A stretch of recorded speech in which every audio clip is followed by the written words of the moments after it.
projet Movie traite de la réalité augmentée, c'est-à-dire des éléments virtuels qui sont superposés aux éléments réels aux yeux de l'utilisateur.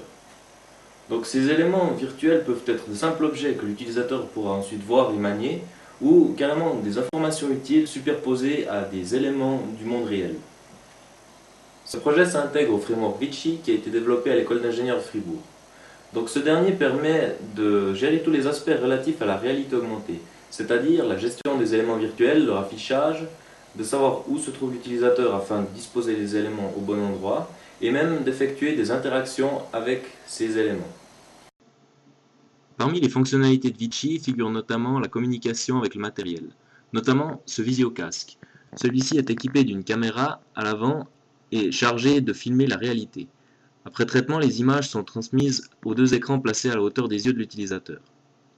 Pour terminer, une caméra de tracking filme des balises au plafond, effectue un calcul afin de repérer le positionnement de l'utilisateur dans l'espace. En plus de permettre au système de repérer la position de l'utilisateur dans l'espace, cette caméra est équipée de gyroscopes lui permettant de définir avec précision son inclinaison dans les 3 axes. Le framework Vichy permet donc d'afficher et d'évoluer dans un monde virtuel peuplé d'objets. Malheureusement, ce monde virtuel doit être programmé à l'avance, les interactions, les couleurs des objets, leur position. Il ne manquait donc plus qu'un éditeur pour permettre à l'utilisateur de pouvoir déplacer ces objets, de définir leurs couleurs, etc. La première étape vers un éditeur virtuel était de permettre à l'utilisateur de pointer les objets et de les déplacer de la manière la plus directe possible. C'est pourquoi nous avons décidé d'utiliser des capuchons de couleurs qui sont situés au bout des doigts, et un algorithme de détection a été développé. Créé avec la librairie OpenCV, cet algorithme permet de reconnaître les doigts équipés des capuchons de couleurs et de les différencier. Il peut également retourner la position ou l'angle d'inclinaison ainsi que la boîte englobante minimale. Cette séquence montre le déplacement d'un objet du monde virtuel à l'aide des doigts. Donc il suffit de saisir le cube avec ses deux doigts et de le déplacer, tout en tournant sur soi-même par exemple. Ensuite, en utilisant d'autres doigts, suivant la taille qu'ils font, si le rose est plus grand ou plus petit que le vert, il est possible d'approcher ou d'éloigner le cube.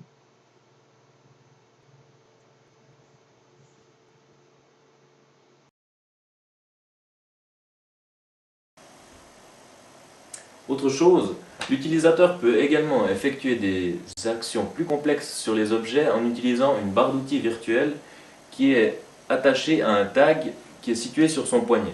Donc cette barre d'outils apparaît dans le système et permet à l'utilisateur d'effectuer des actions diverses, tout comme il le ferait en cliquant sur un bouton dans n'importe quel logiciel actuel. Le but ici est de montrer la barre d'outils dans un environnement qui ne pose pas de problème à la détection de couleurs. Alors, pour pointer, l'utilisateur se sert simplement de son index et se déplace au-dessus des boutons.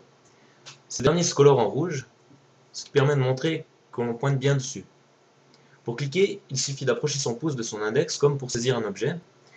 Par exemple ici, le bouton Save permet d'ouvrir une boîte de dialogue qui demande d'entrer un nom pour le monde que l'on veut sauver.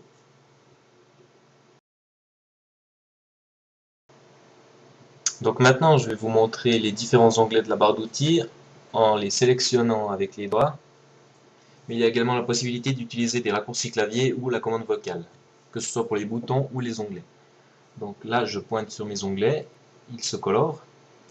Et ensuite, je les sélectionne en ajoutant mon pouce.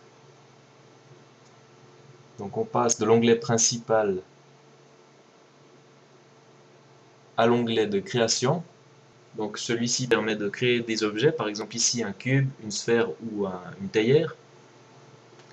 Et maintenant on va passer au dernier onglet, qui est l'onglet d'édition, qui permet d'éditer les propriétés des éléments. Donc par exemple ici on a la possibilité de faire une rotation à l'élément, de changer sa couleur, ce qui ouvrira une boîte de dialogue, ou de supprimer l'élément. Alors ici, je vais vous montrer différentes fonctionnalités de la barre d'outils. Donc par exemple là, nous sommes dans l'onglet création qui sert à créer des éléments. J'ai utilisé un raccourci clavier pour créer un cube.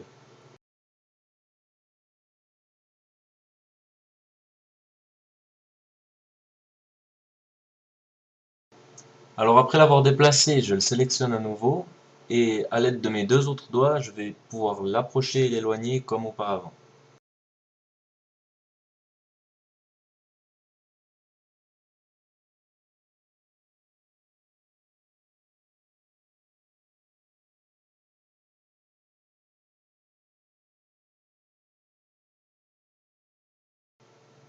Donc je sélectionne à nouveau ma sphère et je me rends dans le menu Color afin de pouvoir choisir une couleur, par exemple le vert ici.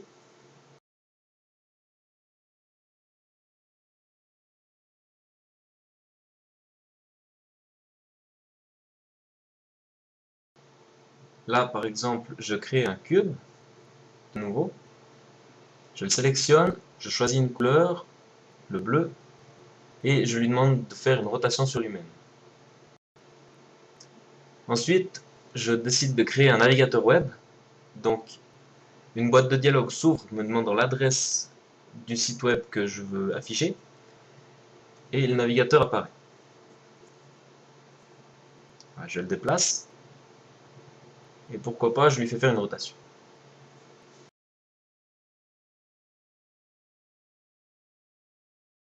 Alors voici la dernière partie de cette démonstration, qui consiste à voir comment sauvegarder et charger un monde. Donc pour ceci, il suffit d'appuyer sur Save, là en utilisant la mnémonique. Donc la boîte de dialogue s'ouvre me demandant le nom du monde que je veux sauvegarder. Voilà, j'appuie sur Enter. Maintenant, en appuyant sur Load, j'ai un File Chooser qui s'ouvre, qui me permet de sélectionner un fichier. Alors, pour choisir le fichier, je dois utiliser mon doigt pour pointer sur le fichier.